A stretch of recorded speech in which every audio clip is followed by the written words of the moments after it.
My child has wheezing. Is it asthma? Will my child always have it? My family also has a history of asthma. Does it mean that my child also is going to develop asthma? Let us see the answers in today's video.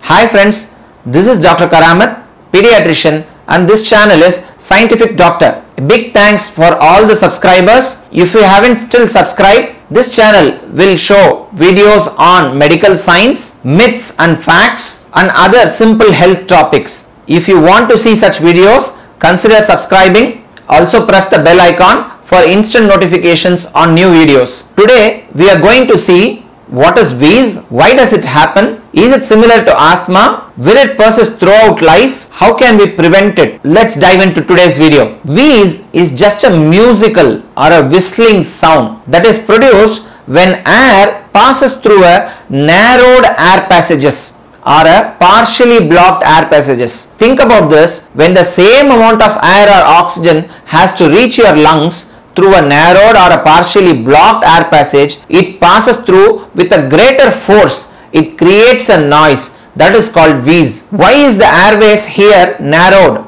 or partially blocked?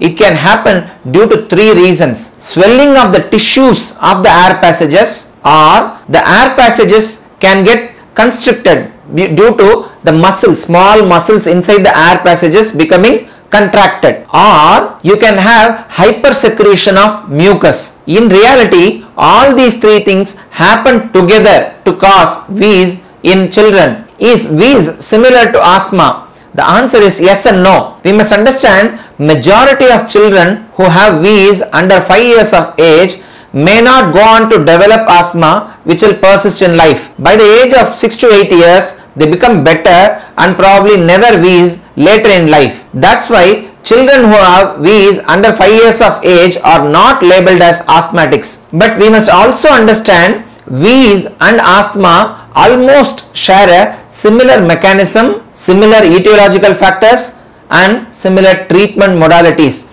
That's why wheeze is often confused with asthma. We have seen airway is narrowed in wheeze. But what are the factors responsible for this wheezing tendency? Not all children wheeze.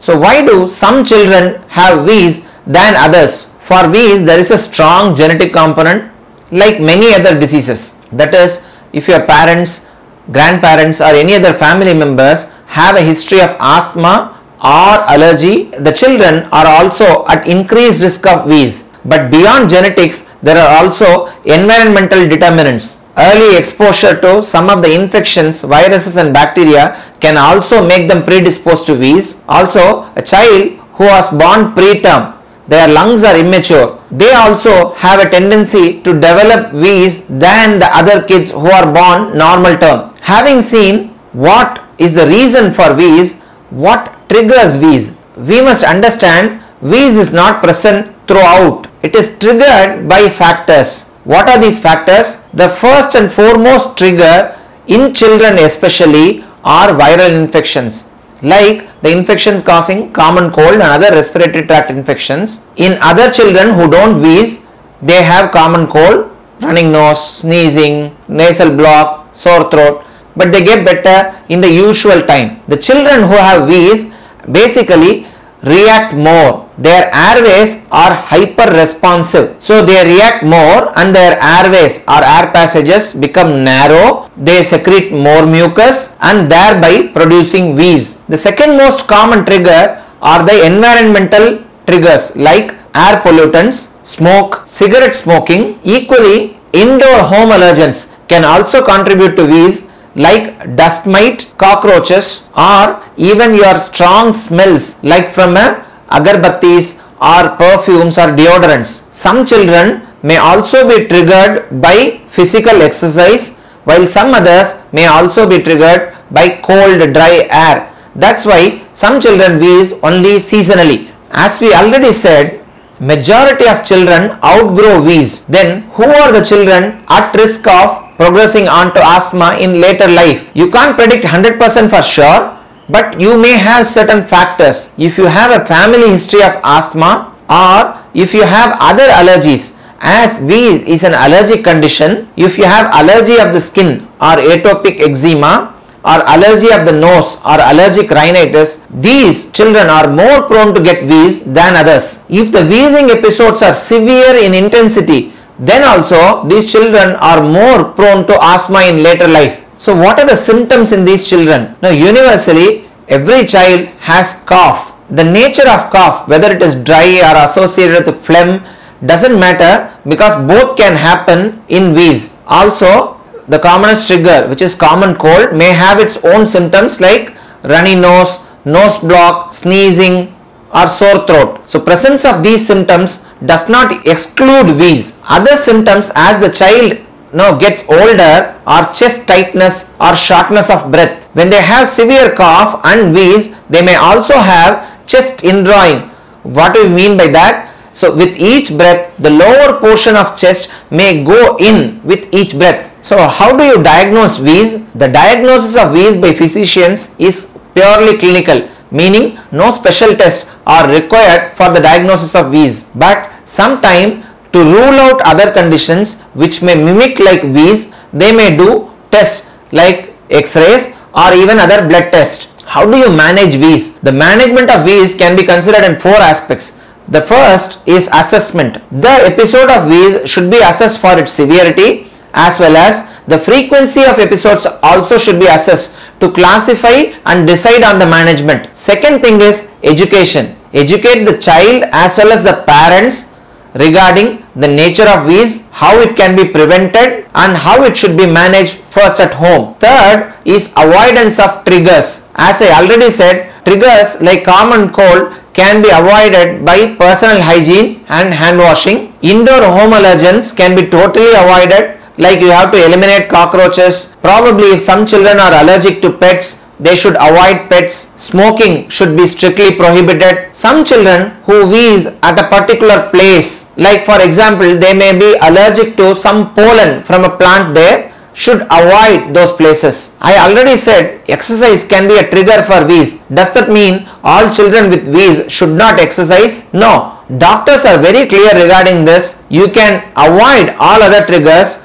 but as a trigger, exercise should not be avoided. In fact, we should conquer wheeze and not avoid exercise. Apart from triggers, we can treat comorbid conditions. These are conditions which can aggravate or worsen wheeze. These are obesity, allergy of the nose and reflux or gastroesophageal reflux, where your acid comes back from the stomach into the food pipe. Treatment of these conditions can actually better your wheeze. The fourth and the ultimate one is the medicines. Regarding medicines, there is a very common but wrong notion that inhaled medicines like what you get through inhalers and nebulizers are dangerous or addiction forming. Once you start it, you are addicted for life. This is a very wrong notion. In fact, inhaled or nebulized medications are much safer because they reach only the lungs where it is required. So very low doses are required and hence the side effects are also much lesser than oral medicines. So ultimately if you have a wheeze, your doctor will treat you with both inhaled as well as oral medications. Depending upon the intensity and severity, you may also be asked to take some continuous medicines to prevent these wheezing episodes. Common questions a parent will ask are, why my child should alone have wheeze? Is it for life? And